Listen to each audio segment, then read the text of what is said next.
Hello and welcome to episode 146 of the Book Wars Pod. Blah, blah, blah, blah. This is where the fun begins. I'm Chris. I'm here as always with Miranda, Rana, and Kristen. And we're here to talk about everyone's favorite blue boy. He's actually blue this time. Big if true. Big blue energy. Yes, we are indeed talking about the Thrawn Hondo. Ascendancy. Oh, Thrawn. Right. What? What? She said Hondo. Welcome to Book Wars Pod featuring Rana and Kristen. It's just Kristen right now. Sorry. Welcome to Blue Boys Pod. Go, Kristen. Yeah. It's just you monologuing about Blue Boys I for know. hours. I didn't even read this week, so, I'll catch up. But we are reading Thrawn Ascendancy Chaos Rising from the start of the book through chapter 5. There you It's go. Monday. Can you tell Quick it's pop Monday? quiz since it's not in the outline. Who's it by? Tim Timothy Zahn. Zahn. That was not. Oh, sorry, was that for a pop Kristen? quiz You for did not Kristen, but specify. She did get it. I got it. Got it. I'm She did here. get it. It's fine. I know one thing. Uh, She's been producing. Not like actual children. Sorry, geeks. I'm really tired. Why do we record at 9 p.m.? This is what happens. Sorry. This is true. No, I'm kidding. I'm very happy for It you. was supposed I to want be everyone to have fun. 8:30 in Colorado, but we forgot to do our homework. No, you're good. It's actually on me. Also, 9 p.m. is not a late time for 99.9% of adults. It's cool. But to start an activity, it is. I was doing a Zoom with a friend of mine from college, and she was like, "All right, well, it's time to go to bed." And she's a notoriously early to bed person. Miranda and Kristen, you know this individual. And I looked at my clock, and she's on the East Coast, and I looked at my clock, and it said 7:15, and forgot about the time difference for a second. Was still yeah, that tracks. It does. We still love it. Anyway, before we talk about Blue Boys, I should have bought some blue curacao or something to make Thrawn themed drinks. Oh, that'd be fun. Hurricanes. Maybe for next week. Just get a bottle of Hypnotic. Yes. Throwback. What could go wrong? Nothing. What are we all drinking? Keeks, we're starting with you. We're going to switch it up today. Great. Today I have a really confusing beer can. It's really chaotic. I took a video of it, and maybe we'll put it on the Instagram. But some of it's upside down. It says brewed and bottled by Captured by Porches at Boring Beer and Wine Tap Room. Full pint variety barley, Amarillo hops, yeast, water. And it tells me that it's vegan. And then there's also a bunch of stuff. I'm going to read it. Blade DRWG, Blade Drog Fresh Hop IPA is made using copious amounts of freshly picked strata hops, wet and sticky from the field. This beer is bigger on the inside. Hops are the little wolf, Humulus lupulus, as the bines strangle other plants, and the leaves have the shape of a wolf's head. Enjoy it with a companion. Blade Drog is Welsh for bad wolf. Oh, I got it now. This beer can only be made once a year, so run, don't blink, you'll miss it. Serve with jelly babies or maybe a banana. Bananas are good. Bananas have potassium. Well, That's what what it says on this beer can. Okay, so that is the nerdiest fucking shit I've ever heard in my goddamn life. I am here for anything with wolves and anything that has a fun little linguistic tie-in. So I'm That yeah. is Doctor Who shit posting. Anyway, shout out to my friends who just got married this weekend. They got me this for my birthday last week. So this was part of their birthday care package. So I haven't even had one yet. So I'm very excited for this shitpost nerdy beer with upside down text, etc.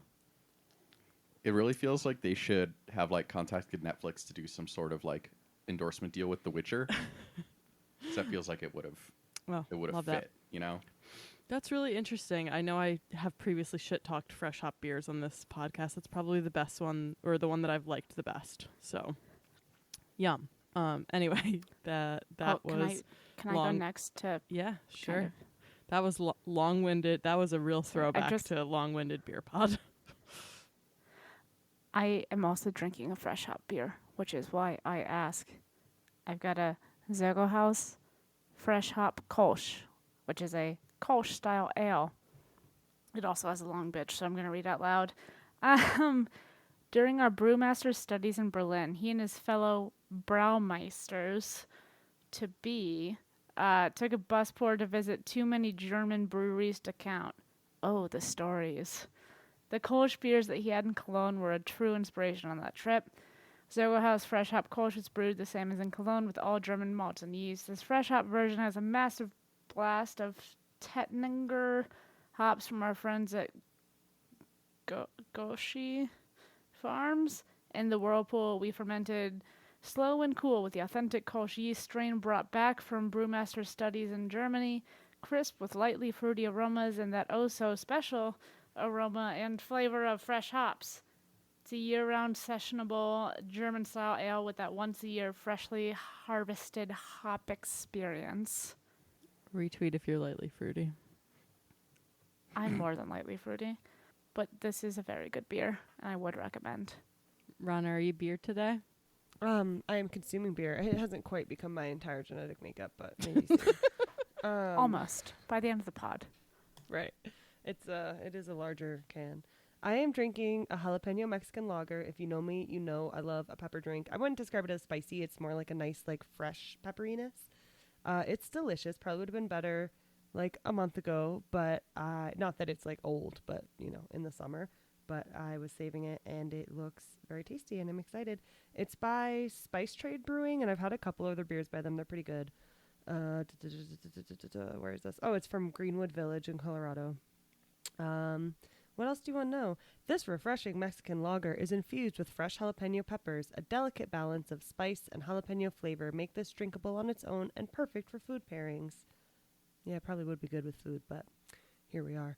5.1% alcohol, 30 IBU, and it's a tall boy at 16 ounces. So yeah, that's my beverage. We love a Very tall colorful. boy.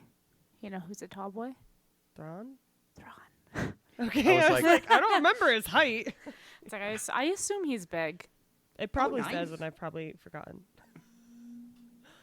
Geeks with the soundbite. Chris, I'll pass it over to you. I'm still not drinking beer just because I've been too lazy to go buy beer. But I am drinking scotch again, so that's a thing. As I hold it up for the camera that all of you can see, all of our listeners. I'm drinking Compass Box Spice Tree Scotch, which I've had on the pod before, but it's very light. It's got like a bunch of, as you might guess from the name, some like spice flavors, a little bit of pepperiness, you know, all that jazz. Really, really smooth, not peaty at all. What's the point of a non-peaty scotch? You're not wrong. You're not wrong about that. Is that just a regular whiskey with an E? I mean, yeah, it's a whiskey that was made in Scotland, so yeah. So it doesn't have the E, but it's just not P-E. Indeed. Sorry. I'm very sorry I'm like this. I was like, I don't think I'm that drunk. What's happening? It might be a Um, stroke. But I'm yeah, just we do making love very niche. we do love a whiskey peated jokes. scotch. This is true, but that is not what this one is. Actually, do I even have any peated scotch right now? I don't know that I do. I should fix that. Yeah, I guess that's 4 of us, huh? Funny how that works. All right, so before we get started, sorry, I am out of it today. Before we get started, our organization for this book, after 6 months of it being Islamic Relief USA, oh, look who's on the wrong network now, geeks. Eat my ass. Since we are finally on a new book, we are also on to a new organization to support, which is going to be the Texas Equal Access Fund, which is an organization that provides emotional and financial support to people who are seeking abortion care. And you can find them and donate to them at tfund.org, teafund.org. And yeah, Notably not the Tea Party. notably and somewhat surprisingly, it's true. But, like, low-key tell your friends it is if they're into that shit so that they When- donate to the Texas Equal Access Fund. When Keek suggested this group, I was wondering how many people in the early 2000s accidentally gave to them because they were dumb and weren't willing to do like the slightest bit of URL entering. And good for their money going to an actual cause instead of their bullshit. So I'm very, I don't know what I'm saying now. I'm just gonna stop. So tired. I just typed it in to see if their donation form like actually lists abortion or if they're trying to just like sneak through and be like, yeah, if you entered Tea Fund because you thought it was the Tea Party, donate here. But no, they actually do mention abortion front and center. I mean, it's good for, the cause that it is, which we love, but Oh yeah, for love to sure, it's troll fantastic. Some fucking Tea Party bros. Exactly. Ted Cruz is like, "Arr." Are there still any Tea Party bros, or do they all get like absorbed into the terrible, like equally as terrible people? They were always the equally as terrible people. Yeah, that's why But I I mean- use the word equally. I think they just kind of like folded into the regular GOP, Yeah. especially like after Eric Mm. Cantor lost. Oh yeah, I've forgotten about all these people. I'm like, whatever. All useless pieces of human trash. So Don't tread on them. I laughed, but I was muted. I'm sorry. It was a very ugly laugh that I did for the record. So you can all just imagine it.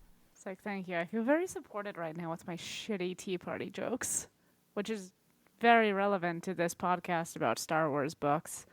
Shall we start with the Kristen question?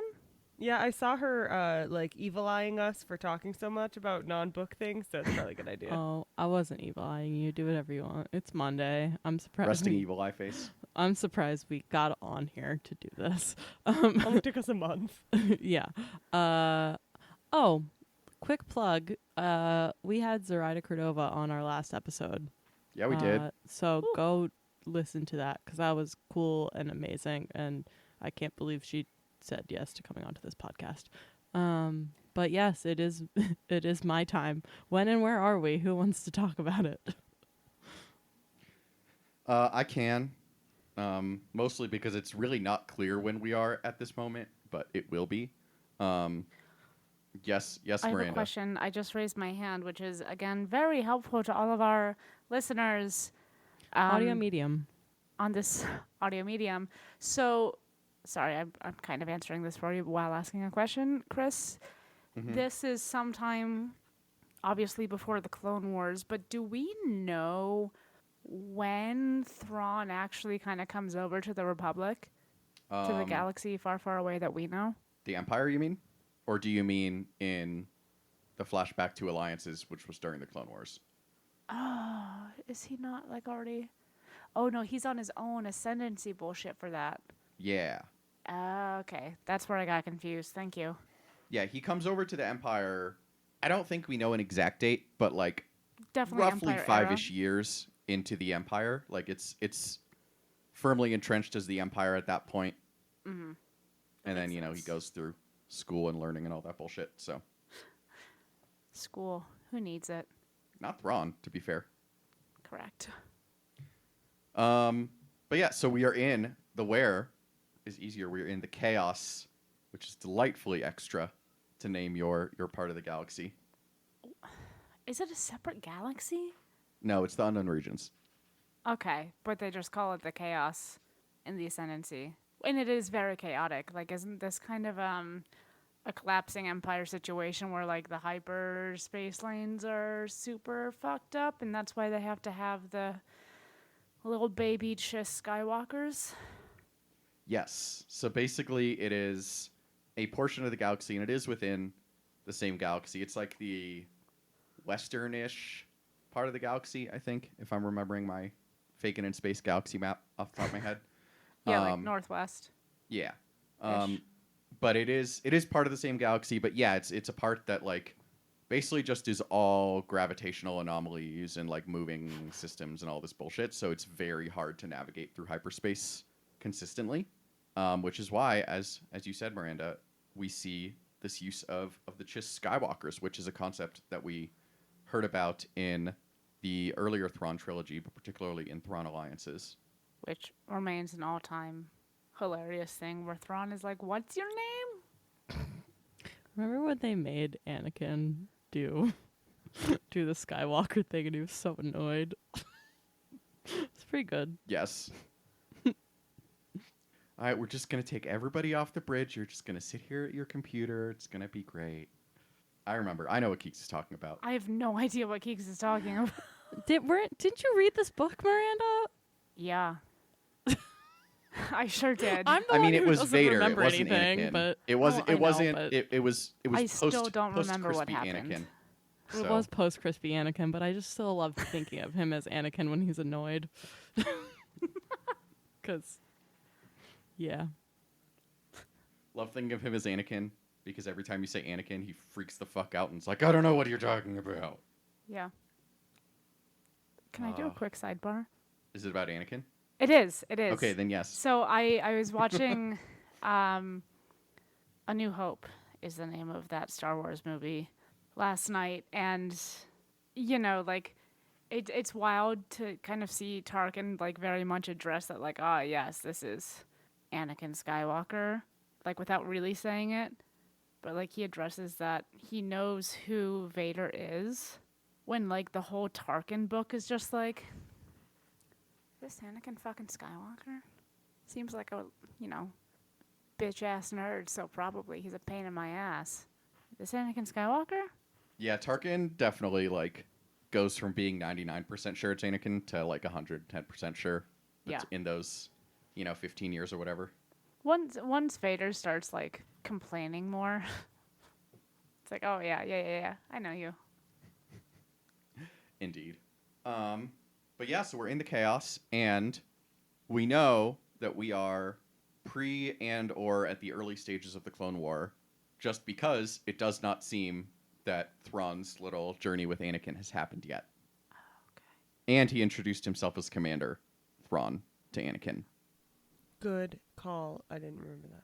I mean, I have the benefit of having read this before, so like I'm not going to take a ton of credit for that, but Also, that's literally why Chris is on this podcast, to be Will like, we ever read a- actually, this military rank and this ship, and actually, Will we ever read a book that Chris has not read ahead of time? No. only Alright. if we start reading on like release schedule. That sounds like So a lot. no. Yeah, so that's a hard pass, I think, from all of us. I'm trying to think. Oh, we did read, what was it? Fucking Black Spire. Mm-hmm. As I was reading it for the first time because I knew I couldn't bring myself to read a Delilah Dawson book twice. Wow. So I didn't read that one when it first came out. Once is enough. So if they give Delilah Dawson another book, you can probably count on me not reading that before we talk about it. if. If. Like, do we have to read it? Yeah, there's a lot of ifs, and I hope none of them come to fruition. Chris, I have another Chiss-related question for you that Okay. I don't know if you know the answer, but you're you, so there's a good chance. Do we know the relative like lifespan Of of a Chiss? Chiss? We do not. Okay. That's actually a great question that I've never thought of. It just seems longer than humans, based on almost nothing. But like, he doesn't seem particularly old. When we see him in other places, like maybe middle-aged tops, but like in Rebels, in the previous Thrawn trilogy, and he's still like, I mean, he's a genius, so maybe he's a little more advanced, but in this, when we see him as a commander, like that's a whole ass rank. Like it takes a minute to get there. Yeah, that's a great point. I don't think we do know. We are going to find out in some more of these memories flashbacks in the next, several weeks, kind of how quickly he does rise through the ranks. Because much as he did during the Empire, where he went from cadet to admiral in like 10 years, Real fast. he is going to do that again. Although not become an admiral, because he always keeps his family name, unlike Aralani. Okay, is that what happens when? Is that how she lost the family name? Yes. Okay. I don't. I think that is made explicitly clear at some point, but yes, Okay. that is the uh, reasoning for her losing her family name. It's like when you get to a certain point, and it's same with General what's his name, Bekif, I think. Yes. Yes. Yes. Where like once you get to a certain point, you work for the whole ascendancy as opposed to just your family. Okay. That's good. Thank you for answering all of my chess questions. Because You're like so welcome, Miranda. there was a specific line where it was like, oh, when she was part of the family, and I was like, ooh, what the fuck happened here? Mm-hmm. Yeah, we will get to the point where in the memories where Ziara becomes Aralani, but I I mean I don't think this is a spoiler because we see Aralani in like held in high esteem, but like it's not like she's kicked out of her family. Yeah, there's no hard feelings necessarily. Like it wasn't an ugly divorce there. Yeah, at least no uglier than any other sort of just political maneuvering, which they're messy. That's kind of messy. The little bit of politics we saw here seemed I feel like it's majority politics, like in a way that is just makes me mad. Like I would have been exiled from this world. I couldn't do it. They would like kill me as a child. Like I couldn't do it. They're just constantly every single thing is so political and so they're not very direct. They're really like indirect I hate it. It's my personal hell. it's Can't do not it. like Moving to the West Coast. a Just yell at people and get it over with. Like, I don't know. It's fine. It's I was not trying like- to do some light producing, so I like Googled Chiss lifespan to make sure Chris was right, which like he always is about Star Wars stuff. But one of the like people also asked is, "How old is my Chiss?" And I was like, what?" I'm not going to look up what I they don't meant by wanna know that. what that I question I That have an feels- idea that and I hope feels I'm wrong. sexual, and I don't want to know.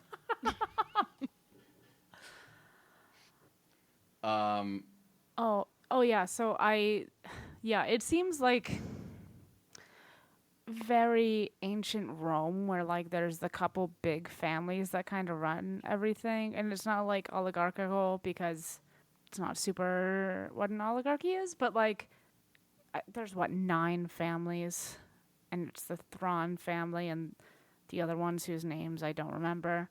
But they all have very strong opinions at all times about everything that happens, including like at the academy when somebody did something wrong and they're like, he's cheating.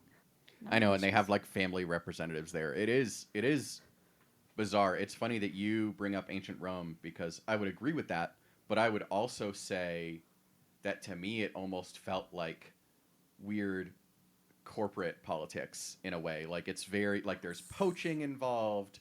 It's all about potential. They'll kick you to the curb if you're too much of a problem. Like it is this weird, like not even Game of Thrones like aspect to it because Game of Thrones like is all about the family, and we see in at least the first quarter or however many sections we divided this book into of this book that there are these aspects of like there's infighting within the families in a way that like if it was all traditional like sci-fi high fantasy blood related families, it's all it's very Fast and the Furious where nothing's more important than family. So Jesus.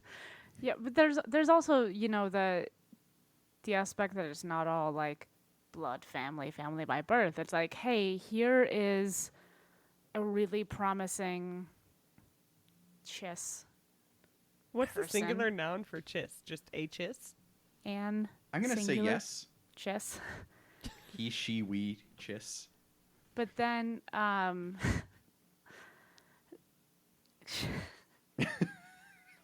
damn it. But like it I mean, and again I'm gonna back my ancient Rome thing up with this, but it's like family is a thing, very much a construct, and it's like we have identified like somebody who's gonna be a good general or admiral. Like here's somebody promising. We fucking want that bitch. And so like we see in this section in one of the memories that like whatever Thrawn's family name is, the Thrawns come in and like scoop him up real quick Like they don't even get through all of the interview process before he gets the job, you know? Well, I find it interesting to see the balance between the family dynamic and then the military over like structure, whatever that word would be, because my brain doesn't work. Um, and it's very fascinating how we see all these perspectives from the military people, but then the families who seem to have the most control are still feeling played by the military people. Like when they are deciding to have Thrawn, whatever the right word is, initiated, joined, adopted, whatever, within their, I almost said their clan, within their family. It's not wrong. Very different from Haudenosaunee clans. No, it is. It's very different. I don't know why I said that. But anyways, my point is, it's very interesting how we see the dynamic between the two and how all the military people are like, oh, damn it, we have to go to this trial and we have to figure this out. We have to work all behind the scenes to get things so that they don't just talk trash amongst each other and blah, blah, blah. I just find it really interesting to see that dynamic of, oh, here are these military people who the families depend on, but also the families are technically in control as sort of like, I don't know, they're more than figureheads, but also the military people are keeping them safe, and you know, they have such a high value to these military components that it's really interesting to see the two sort of woven together and really being frustrated with each other's roles. I mean, that's not dissimilar from, you know, our society. Like, you know, I feel like the military folks and what we've seen so far, they're like, here's the thing. And then there's all the fucking political drama among the families. Yeah, I thought that it like had a lot of echoes of Mandalore without being like so similar, which is like with Mandalore, it's obviously like family and military and all of that shit is like all smushed together. But this, like, when I've heard you guys talking about it, I was like, yeah, this sounds like Mandalore if they were to like try to like separate the family stuff from the military stuff, and that it would just still want to be together. Yeah, it's definitely it is really interesting to see this dichotomy because, you know, on the one hand you have all the families that are like rivals with each other, but also you see them like all coming together to like try to take power away from the military. But at the same time, like, we've gotten hints and we're going to get more about like the Chiss use of military power, and like what we've gotten so far is that, like, you know, preemptive strikes are bad, and we knew that from the earlier Thrawn trilogy of that was his excuse for why he got exiled when he first left the Ascendancy and joined the Empire, is that, you know, the Ascendancy didn't like preemptive strikes, which, you know, we then found out it's not entirely true, but it does seem like that's the case in the Ascendancy. But also, like, based on how the Chiss interact with their neighbors and like when they, you know, went to like attack the Patatus, the potato planet. There's some I just very thought weird names in I this. thought of it as like book. a space ratata. Ooh, interesting. I like it. Sorry, that was a disruption. But like it does seem like the Chiss like military strategy is like, okay, if we go in, we go all in. Like we have two modes, and those modes are yes and no. 0 and 100. Yeah. Real quick. See, I think my question about the relationship between the families and the political infrastructure and the military would be kind of on the military side. Like, we see mostly in Aralani that, like, I'm assuming most of them come from these families.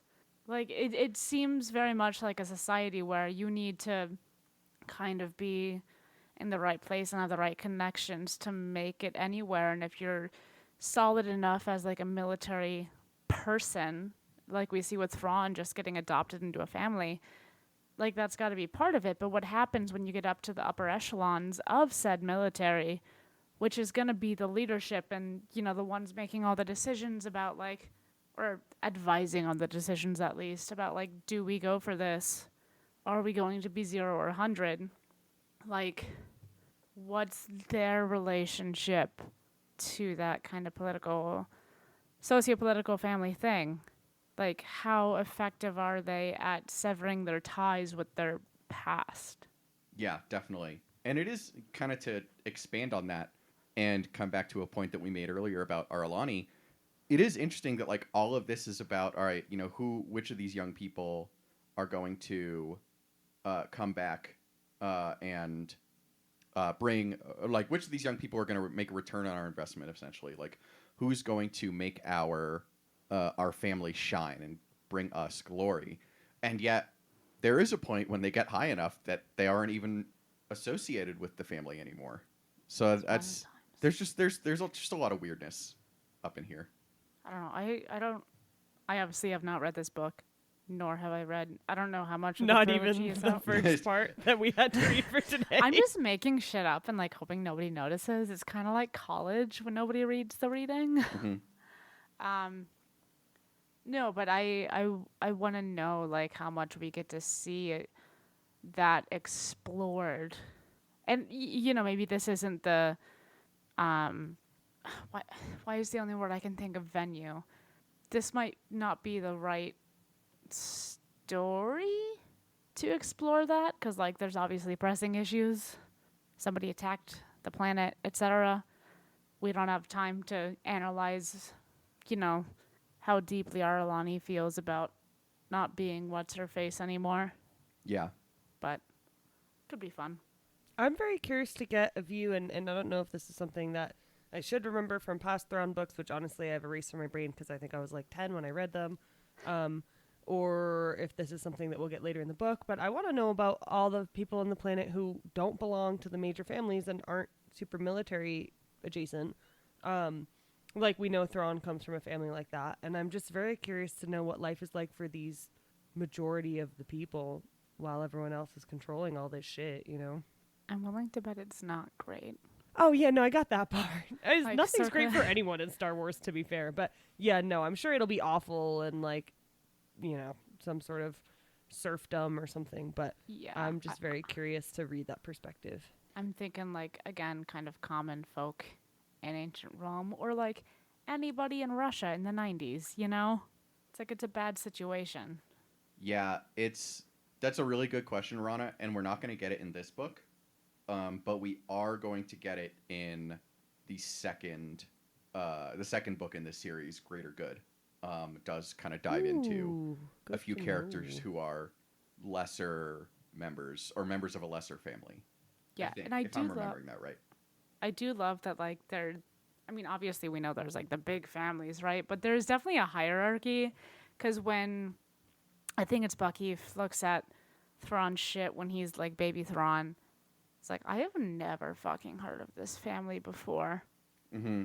Like, it's very, it seems like Thrawn's a very backwater kind of guy in Chiss society. The artist formerly known as Ron. Exactly. See what I did there? I do. I did. It's pretty great. Yeah, no, It's we got okay. the joke. It just It was okay. wasn't. Do you funny, need me to but- explain the joke to you, y'all? No, As but someone I who would- explains every joke, I gotta say, now I know what it's like for everyone to interact with.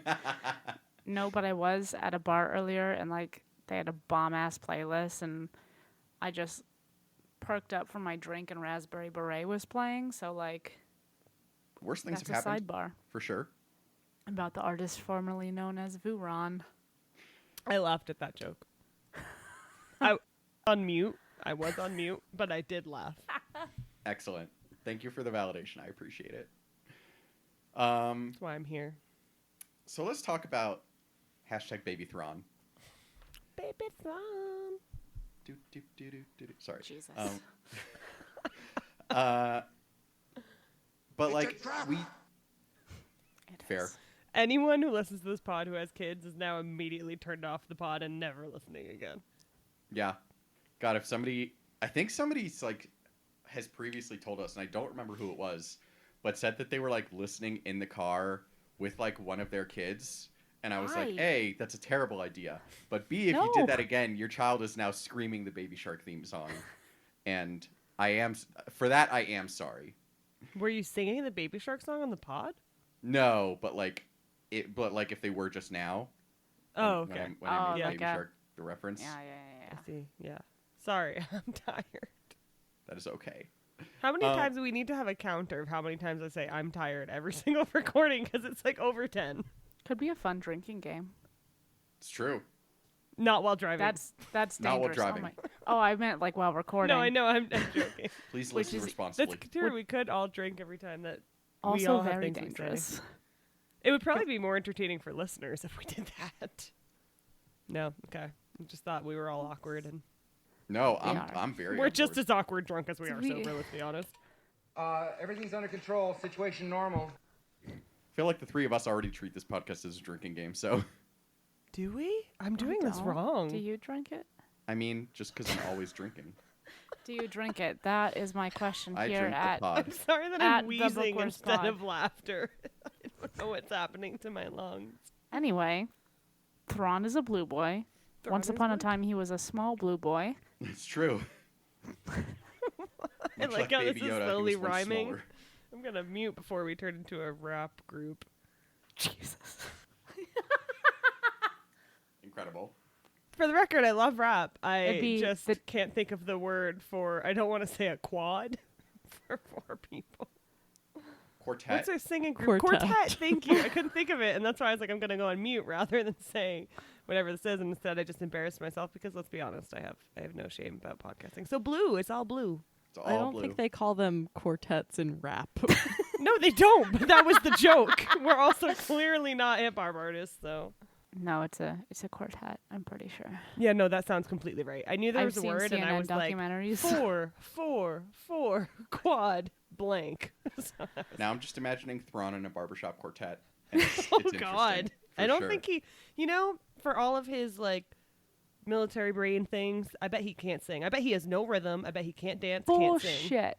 Well, No, maybe. because abso- people who think they can dance because they understand the math of rhythm cannot dance. No, 100% but that's with not you, his Rana. thing. He has an artistic brain. I think he has perfect pitch, but he can't sing. Yes. Yes. Agreed. Agreed. Excellent, Keeks, completely accurate. Amazing. Like, I don't have a lot of things to say about Baby Thrawn, but Do. Jesus, young I'm adult so Thrawn. sorry. Young adult Thrawn is still like very into art history already. Which one? Wait, I'm sorry. Did I miss something? Why is he really into art history? He's always been into art history. Hey, I don't think he's talked about art yet. I'm like, did I miss? Oh, a I think somebody chapter? else like said something about him wanting to like Probably. look at shit. So I Yeah. just kind of Yeah, maybe Bakif Inferred said that. something. um I will say, literally, the next chapter that we're going to read, the Memories for whatever chapter, involves Thrawn at an art gallery. So, yes. So maybe Burb read ahead. I did And not then had read a ahead. gummy and Somebody said forgot. something. Somebody said something and I used No, my I believe knowledge you. of I Thrawn. honestly, I read this while watching Three Crazy Dogs. So that's not a movie. That was just the dog sitting weekend. I was going to say, I was, like, really excited to hear what show you were watching. I was, like, ready for a recommendation. Yeah, no, Three Crazy Dogs is just how I would describe when I watched the dogs that Argos got called the police on. Got called whatever grammar is. Someone called the police once while there because the dogs are so crazy that they were like, yo, I think these people need to be arrested and just die. Thankfully, they didn't kill me because I look white, but yeah, don't yeah. call the police yeah, for dogs barking, On- don't do it. on dogs. Also, Don't call the police most of the time. Ever. on- Yeah, there's Maybe so just many never levels. call the police. 99% of the time. usually, Yeah. My point is usually- just... Oh, sorry, go ahead, Burb. So yeah, usually you do not need to call the police, and especially don't call the police if the person you're calling the police on is not white. Well, even the police were like, we asked them to come talk to you, and they said no. It's like, whatever. But the point is, it's chaos every time. That's why I call it Three Crazy Dogs. And so thus, I likely missed art history moments that Burb is referring to. I did read the book, I promise. But is the chaos rising? Always. But, bum. Yeah, no, I got it. All right. I I'm really sure want- listeners really liked your joke, Chris. You know All what? three of I'm them. I'm imagining all five of them with like a wry chuckle right now. So, I'm doing the best at this. Sam. thank you, Kristen. Thank you. So yeah, Thrawn, like he doesn't really change that much. He is very consistent. He's still like the fucking strategic nerd who sees the things that other people don't see. You know, he always has his like one or two patrons who like him and everybody else hates him. Mm-hmm. It is interesting to me in this one because like in the previous Thrawn trilogy and canon, you know, we always get, oh, Thrawn doesn't understand politics, but we never actually get any real evidence of that, like, at all. And it's just kind of like taken on faith that, oh, Thrawn is missing some political aspect of this, when it turns out he wasn't and was just playing three-dimensional chess the whole time. But like in this, it actually does feel like he doesn't get it. Like with his like not understanding what it means to be a myth when he's a kid, to his like kind of consistent underestimating what his and other ruling families can do to him when they're mad at him, like, and like not caring that like the myth aren't supporting him. And you know, we know already, we don't know why, but we know the Springhawk was taken away from him once, and he is still like, yeah, let's just go fucking shoot some people. I love that they do let him have it back. Like this, I mean, he's kind of got a one-track mind in that way. Like, he doesn't consider, you know, the political aspects, but he sees the logical solution, the logical way to go about things, and it's just like, oh, this is the way. That is not what they say on Mr. Chiss planet. That is Mandalore. But, like, it is very consistent with what we see in the previous trilogy, and I really, I think it's just great to, like, see it in a younger Thrawn. He's still like, I'm not gonna obey these orders. I'm gonna do this other thing because I know it's gonna work better, and you're gonna, like, be okay with it later, but also kind of mad. Like a happy and sad at the same time situation, because we would have lost this battle otherwise. Yeah. That was theoretically a coherent point. No, it was. I was just nodding. I was Yeah, just no, it reading. made sense. Just giving it some breathing room to land, you know? Oh god, that's what everyone needs after I say shit. Time to absorb the full impact. I don't know how to take that, but okay. I don't know how to take that. So. Yeah. If I can stay on my Thrawn high horse, that is 2 Casey Musgraves jokes. Thank you very much. Are there horses? Yeah, I didn't. with That the was- chiss? I know. Way over I'm my name head. dropping song titles from I Golden understand. Hour. I understand her Casey Musgraves jokes, but I was really wondering if there were any horses No. in the Chiss planet. No? I was gonna say in the Well, book. there or- probably is. I don't know their lives. Maybe we'll find it in the art gallery. Maybe there'll be a painting of space horses. Space horse. Could be. You never know. Maybe Thrawn is actually a horse girl. God, that would make so much sense if Thrawn was a horse girl. I could see that, yeah. A space horse girl, yeah. He's a space horse girl.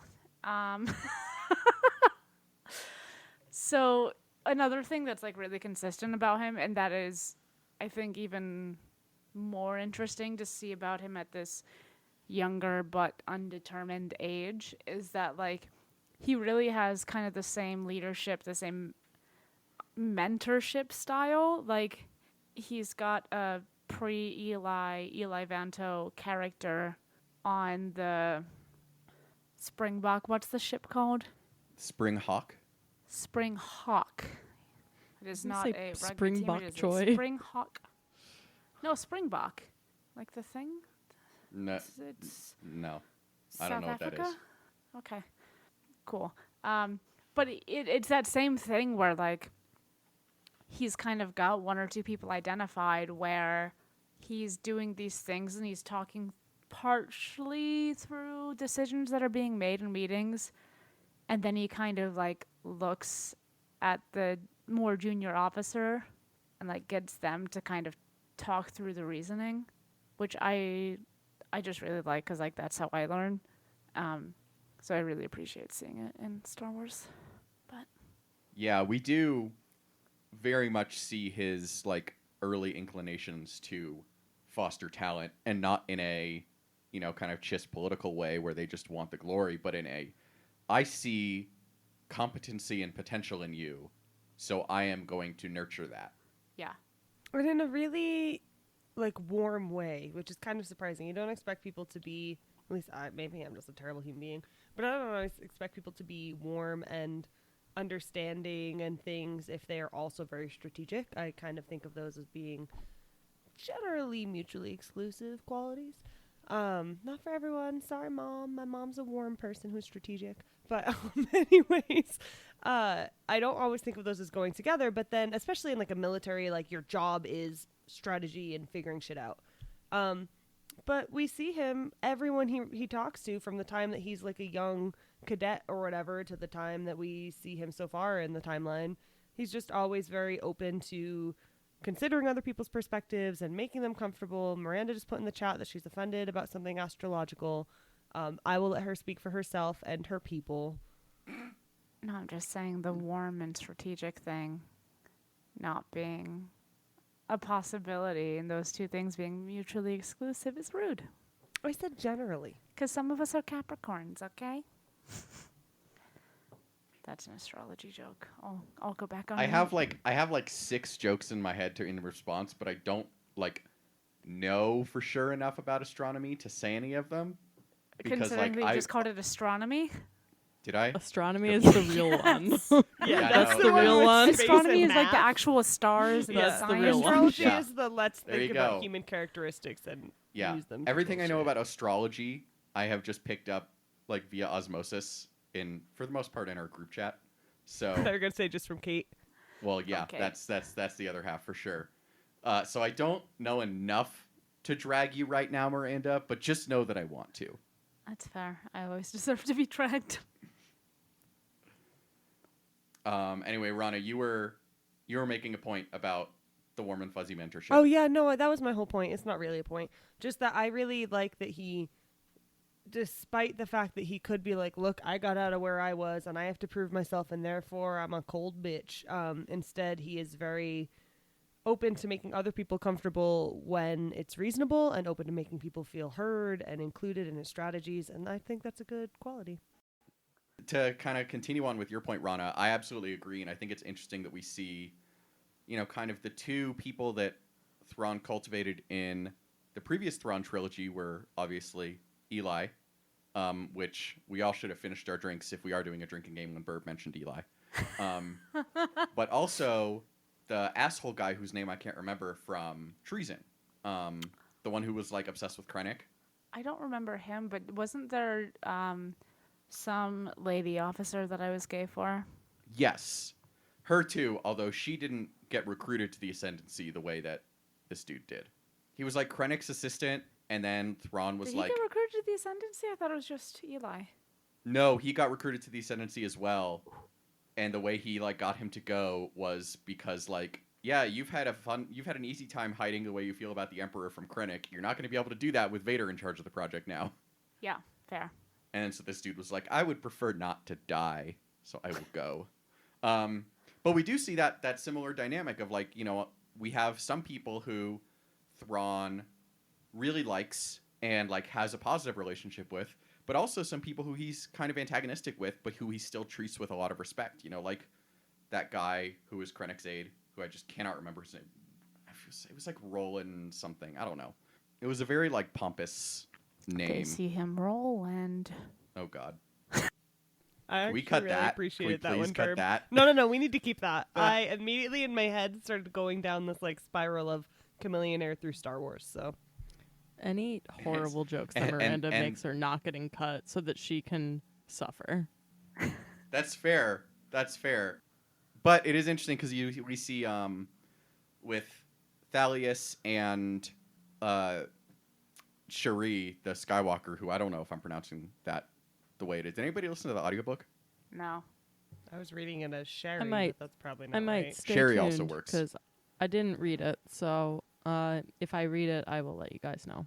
Either way, however the Skywalker's name is pronounced. But we also see what's the junior Samacro. Like he is extremely hostile to Thrawn, but he's also competent, and we see Thrawn kind of nurturing that. From the get-go, where Samacro's like, is he just trying to bait me into being stupid? And where it's like, us readers who know Thrawn, like, Thrawn's not subtle. Like, Thrawn is telling you 100%, of what he thinks at all times. So like it is, we see both of those scenarios play out in this trilogy as well. And as Rana was saying, with that like nurturing aspect that isn't even always reciprocated. Can I just say real quick? I think that Sammy guy is the one I was thinking of when talking about the mentoring, because like that is the very obvious character who Thrawn is absolutely nurturing, like those thought processes, etc. Mm-hmm. Yeah, definitely. So we haven't talked about Thalius or Sherry yet. I feel like we can probably hold those till next week because we're gonna get a lot more about them. But Thalius is really an interesting character, for sure. I Yeah. feel like so far they've given us this little tiny glimpse into her personality, and I cannot wait to deep dive into what else is going on in her head. Because I can tell there's like this huge gap, and we see this little tiny bit and a couple hints at other things, and yeah, I'm very excited to hear about that. Yeah, we only got a little bit of her, but like seeing somebody who is a former Skywalker, and like she's clearly intelligent and like pretty street smarts about going through the world. You know, she manages to talk her way onto the fucking Springbok, and sorry. Like, I have so many questions about her. I just want to know more. I can't wait. Can we talk about the fact that that role is called momish, or maybe it's momish, but it's so funny to me. Like, you just couldn't think of something like mom-ish people. It's kind of It is so Tim Zahn, like early 90s Yeah. sci-fi of like, it's something, but it's in space, so let's change a letter. It's like it's very much go to your room, but like, Ish. I don't have real power here.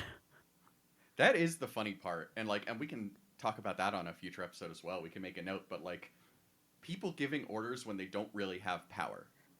And it applies to Thalius, and it also applies to Thrawn in some capacities as well, Always. as we'll see. It applies to most characters in Star Wars. I feel like that's a good place to leave it. Let's keep them wanting more. No one ever wants anything more from Book Wars. They always want less, for the record. That's true. That's true. I don't know if that's the right line to go with here. Just do less. Just the Paul Rudd clip every time we record. Do less. Thank you all for listening to this episode of the Book Wars Pod. Next week we're gonna continue reading Thrawn Ascendancy, Chaos Rising. Of course, this book has interludes, which makes it very difficult to tell where we're reading to, but we are reading through the Memories 4 section through the Memories 7 section. So Memories 4 starts right after chapter 5, which is what we just read, and Memory 7, I want to say it's after chapter 9, but I could be making that up. So just It bothers me that those don't line up. yeah, it's And I get why. yeah, it's annoying. Thank you for coming to my TED Talk. Yeah. Anyway, if you have the means and want to donate to something, please donate to the Texas Equal Access Fund at tfund.org. And then after that, if you are just money bags over there and want to give us some support as well, feel free to donate to the Tosh Station Radio Patreon or give us coffee at ko-fi.com/bookwarspod. It helps us cover our hosting and production costs, which in turn helps support Argos, Cerberus, Jasper, Orca, and Tony, because then we get to use your money for our hosting and production costs instead of ours. Our theme song is Whiz Bang by Poddington Bear. Our logo and artwork are by Joby Terra Design, and our audio and production are done, as always, by Kristen McDonald. Thank you for listening to this episode of the pod. Thank you for listening to this episode of the pod. For Miranda, Rana, Kristen, Kate, and myself, we'll talk to you next week.